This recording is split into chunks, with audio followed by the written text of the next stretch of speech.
balingami kati na nkolo na pesibino mbote na kombo na Yesu Masia. Uzali bongo na exhortation na biso pona mokolo oyo ya misato na nzela na église ya Sebeko Lemba Matete.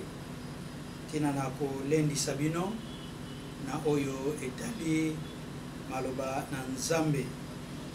Lelo tolingi koyekola na thème qui t'a dit que c'est impossible. Nani alobi na yo ete koki kosalema te. Tokotanga Matthieu chapitre 17 obanda verset 24 kino verset 27. Makomi malobi boye na kotanga na lopoto. Lorsqu'ils arrivèrent à Capernaum, ceux qui percevaient les 2 drachmes s'adressent à Pierre et lui disent: votre maître ne paye-t-il pas les 2 drachmes? Oui, dit-il. Et quand il fut entré dans la maison, Jésus le prévint et dit: qu'est ensemble, Simon, les rois de la terre, de qui perçoivent-ils les tribus ou des impôts? De leurs fils ou des étrangers? Il lui dit: des étrangers. Et Jésus lui répondit: les fils en sont donc exempts. Mais pour ne pas les scandaliser, va à la mer, jette la maçon et tire le premier poisson qui viendra. Ouvre-lui la bouche et tu trouveras un stataire. Prends-le et donne-le leur pour moi et pour toi. Balinga minangai Yesu na bayekoli bakomi na Capernaum, bakoti na tempelo. Kasi momesono ezali ete esengeli kofuta mpako na ndako na Nzambe, l'impôt du temple. Bongo bato baye komona Pierre kotuna ye nkolo na yo, mokonzi na yo afutaka mpako ya ndako na Nzambe te. Pierre alobi afutaka te. Kasi tangu bakomi pembeni, Yesu azotuna Petelo alobi banani basengeli kofuta mpako? Bana ya mokonzi to baumbu to bapaya? Ya alobi ezali bapaya. Alobi soki bongo biso bana ya nkolo, bana ya tata tosengeli na kofuta mpako na tempelo te. Kasi mpo ete tozala libaku te epai na bato mosusu, Yesu atindi Petelo kende na ebale, zwa ndobo bwaka na mai.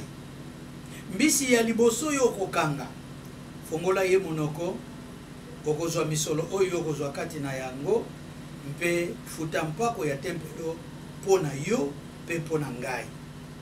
C'est ce que Pierre a fait.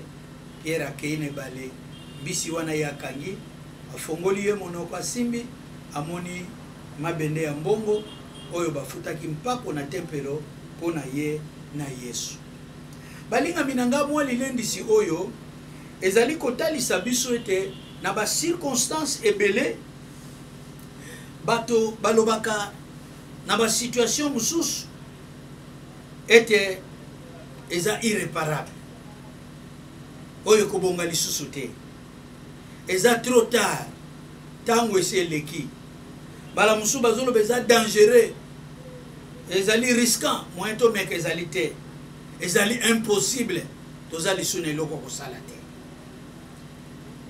Nzokande bana na Nzambe tosengeli koyeba ete tozali na Nzambe oyo bato na lopoto balobi un Dieu providentiel.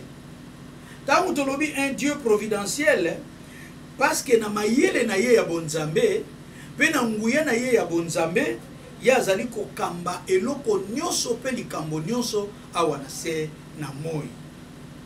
Ye azali un Dieu providentiel, po azali un secours exceptionnel. Lisungi oyo bato bakoki kondima te na ba situation exceptionnelle. Bien aimé,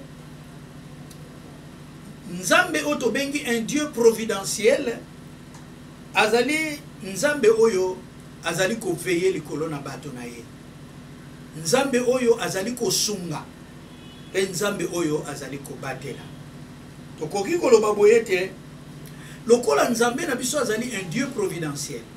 Nzambe na ba solution, Nzambe na ba réponse, Nzambe na ba circonstances exceptionnelles, mwana na Nzambe akoki koloba te c'est impossible. Koloba c'est impossible te po nzambe wana azana bomoi. Koloba c'est impossible pour être ozali nanu na bomoi. Pe ozali nanu nelikia epai na nzambe wana. C'est vrai, moto azali providentiel te. L'homme n'est pas providentiel. Moto azali providentiel te pona nini azali na ba limite. Azana ba limite na connaissance na ye. Boyebi na yeza moto moko te alobi na yebi makambo nyonso na mokili.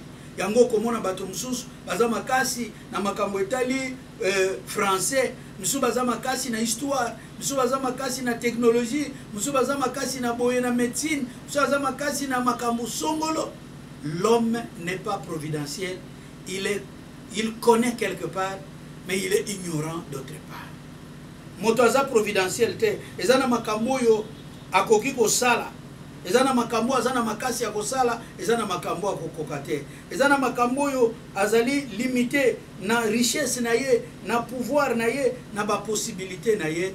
L'homme est limité. Lokola moto azali limité, ba possibilité na ye pe ezali limité. Tomoni awa Pierre a se retrouver liboso na likambo etali impôt ya temple. Volonté ya kofuta ezali mais misolo ezali te. Parce que mbongo ezali te. Libenge ezalaki epai na Yuda, batuni Yuda kuna soko za na quelque chose, Yuda zoloba nazali na eloko moko te. Bazali limité. Mais qu'est-ce que nous voyons? Bazali ko sala recours epai na Jésus-Christ. Jésus-Christ nde muto azali ko pesa bango eyana. Na kati na Biblia ba circonstance ebele o ezali ete bato baza limité. Toyebi na mariage ya Cana oyo masangesili Marie azosala recours epai na Jésus-Christ. Mais Jésus-Christ azana mboka mususu bauti epai na bango bayeti bauti na Galilée bayeti na Cana masanga esili, mais Marie azosala recours epai ya Jésus-Christ. Bazana kati na zamba bato balemi na nzala Pierre na bayekoli mususu excusez bazosala recours epai ya Jésus-Christ. Bazotuna ils n'ont rien à manger. Le vin est fini. Bien-aimé, parce que Dieu est un Dieu providentiel. Azali providentiel, providence na ye ezali komoni sama na makambo nini. La providence de Dieu se manifeste dans sa capacité de posséder toutes choses. Je me rappelle nazaka mwana muke nazoluka tonga. Mais nazaka na oncle nanga zaka un magasinier. Alors espoir ranga na bia ata na tongo na okende ata na tongo pa oncle lokola magasinier aozanga tonga te na kobongisela mana ngava na ke l'église. Quelle n'était pas ma surprise kokende pa ya magasinier mutateka batonga tonga ezate. Mais Dieu a la capacité de posséder toutes choses. Le monde entier est à lui et tout ce qui le renferme. Zambé azali un Dieu providentiel parce qu'il a la capacité de maîtriser temps dans les circonstances. La Bible dit qu'il est le maître de temps et de circonstances. Oh bien-aimé, Zambé est capable de faire na yo na âge de 40 ans, de kambo sengela ki oyo normalement batu basala kana 25 ans. Zambé koki ko sala ndinga sala ki na Sarah oyo mutabotaka entre un âge comme tel, mais akeko botsa Sarah n'a plus que ménopause. Il est le maître des temps, il est le maître des circonstances. Naloba likambo ya mwana mwasi moko atelemi liboso ya calendrier année ya sika bapesi ya calendrier abandi kotala calendrier amoni date na ye ya naissance alobi na date oyo naokokisa vraiment 40 ans komo nga penza na bali teti na 40 ans nana kobala nga lisusu. Toyebisie ma soeur 40 ans bien sûr mais nzambe na yo azana bomo. Bien aimé ayeko bota na 43 ayeko bala na 43 ans puis ayeko bota na 44 ans. C'est pour dire que avec Dieu rien n'est très tôt, rien n'est trop tard. Bien aimé, nzambe azali nzambe na providence parce que il peut agir directement, il peut agir indirectement.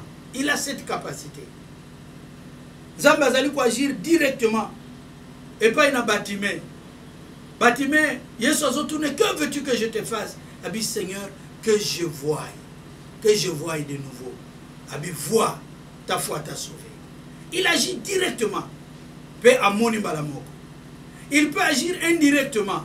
Alobina ba lépreux, allez vous présenter auprès des sacrificateurs. Peler bazo kenenanzela, ba monete basi babiki. Bien-aimé, rien n'est impossible. Ne dis pas dans ta vie qu'il est impossible. Ne mets pas un point final dans les choses de ta vie. Parce que Dieu est un Dieu providentiel. Providentiel Nzambe, ezali komoni sama na capacité oyo ya zanango ya ko utiliser même la souffrance. Dieu peut utiliser même la souffrance pour exercer sa volonté. Obinzambe po tombola Joseph. Azolexa Joseph natani natamba inaye. Natamba nyokola ye bateka ye babuaka ye na libulu basomba ye akoma esclave na ndako Potifar akota boloko petango azo bibima na boloko. Après toutes ces souffrances là, il est élevé comme premier ministre en Égypte. La providence de Dieu peut agir même à travers de ta souffrance, à travers ma difficulté, ma moment dur où ils ont traversé. Le Dieu providentiel peut toujours manifester sa volonté. Bien-aimé, qui t'a dit que ce n'est pas possible? Qui t'a dit que ce n'est pas possible? Qui t'a dit que l'espoir est perdu? Mais ce qui est important, Ezali Koyeba, dans la vie de qui la providence divine peut se manifester et rendre les choses possibles. La providence divine se réalise dans la vie de ceux qui cherchent Dieu. Bato balukaka nzambe, na situation bazanango, na ba problème bazo vivre, na mikakatano bazanango, na ba situation bazo traverser, s'ils cherchent Dieu, bato wana ne bamonaka nzambe, komimoni sana Dieu de toute providence se manifeste dans la vie de ceux qui le cherchent.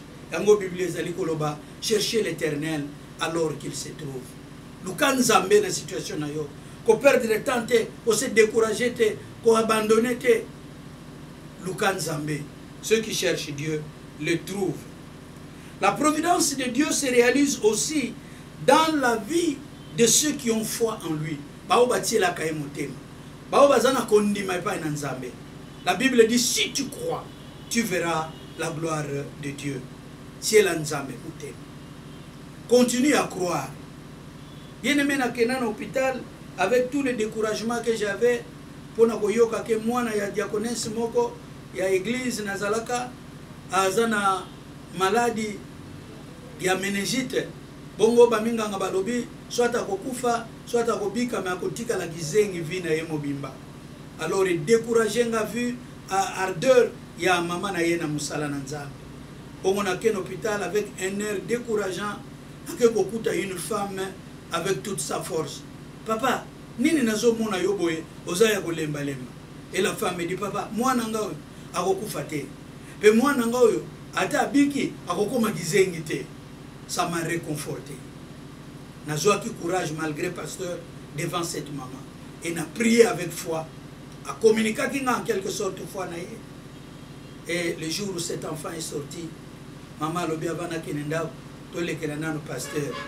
Là tango ye moi, papa pasteur, hôpital, j'ai vu un enfant cohérent et en très bonne santé.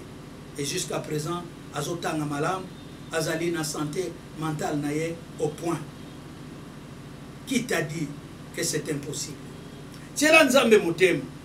La providence de Dieu se manifeste aussi dans la vie de ceux qui font sa volonté. Moto azotambola kati na volonté na Nzambe. Quelle que soit la circonstance, quelle que soit la situation à vivre, si tu marches dans la volonté de Dieu, alors la providence divine se manifeste dans ta vie. Le psaume 37, verset 4 dit, fais de l'Éternel tes délices, il te donnera ce que ton cœur désire. Tambola katina volonté na Nzambe, salaka mokano na Nzambe, Nzambe akomimonisa lokola nzambe na biyano, lokola nzambe na ba réponse na kati na situation na yo. Bien-aimé, providence divine ezali ko se manifester pe na kati na bomo na bato ba mitiki ete molimo mosanto atambusa bango, ceux qui se laissent conduire par le Saint-Esprit. Bien-aimé, la Bible nous dit dans le livre de Luc au 1er chapitre, wana ange eko sololana na Marie, Marie azoyebisa ange lukolobete makambo lobi wanete ngana kokumba zemi na kobota mwana bakobenga ye Yesu yebo na boye ekoki kosalema te po ngana za na mobali te po ngana yebi pe mobali te. Mais yoka réponse ya angelo, le Saint-Esprit viendra sur toi et la puissance de Dieu te couvrira de son ombre. Molinga minangai alobi molimo na nzambe akokitela yo pe nguya na nzambe ekozipa yo bongo likambo lobi c'est impossible ekokoma possible. Bien-aimé, si nous plaçons sous l'action du Saint-Esprit, alors nous pouvons voir des chaînes être tombées parce que Dieu est capable de briser les chaînes. Nous allons voir des portes s'ouvrir devant nous parce qu'il ouvre les écluses des cieux, il ouvre les portes pour faire accéder ses enfants à la bénédiction. Nalingina lobete longola nakati na dimension nyonso ya vie na yo impossibilité. Avec Dieu, rien n'est impossible. Mais tout est possible à celui qui croit. Azali capable d'amener à l'existence ce qui n'existe pas. Il est la source de toute existence, de toute création. Alors ne dis pas c'est impossible pour Balinanoute, pour Salinanoute, pour Botinanoute, pour Mikanda Makambo voyage, Ezo Simbate, pour na santé na yo, Ezo Bongananoute. Ne dis plus que c'est impossible. Ne décourage pas, n'abandonne pas, ne lâche pas prise. Nous avons un Dieu providentiel qui agit là où c'est impossible, qui rend possible ce que les gens ont déclaré impossible. Tikanzambe apambola biso na lilendi si oyo etonga lisusu bondimikati na biso pona koyebete avec Dieu ezali point final te, ezali point virgule, parce que l'histoire, notre histoire, votre histoire ezo continuer parce que nzambe azana bomo. Tikanzambe apambola biso na kombo na Yesu tobondelisa. Seigneur, merci parce que tu viens d'augmenter notre foi pour na koyebisa biso ete tokoki kolela te, tokoki kozala dans les quatre murs te, tokoki kozala limité te, parce que jamais yo zala limité. Zambe sembola lobok na bomo inabana na yo pour que l'impossible devienne possible, pour que des grandes portes s'ouvrent, pour que bana na yo bazala ba témoin ya miracle pe ya bénédiction ko uta e pa ina yo. Tu envoies ta parole et ta parole fait du bien. Que cette parole édifie le cœur et fasse du bien dans la vie de tes enfants. To bonderi na komona Yesu azali mokonzi pe mobiksi na biso. Amen. Nzambe apambola bino.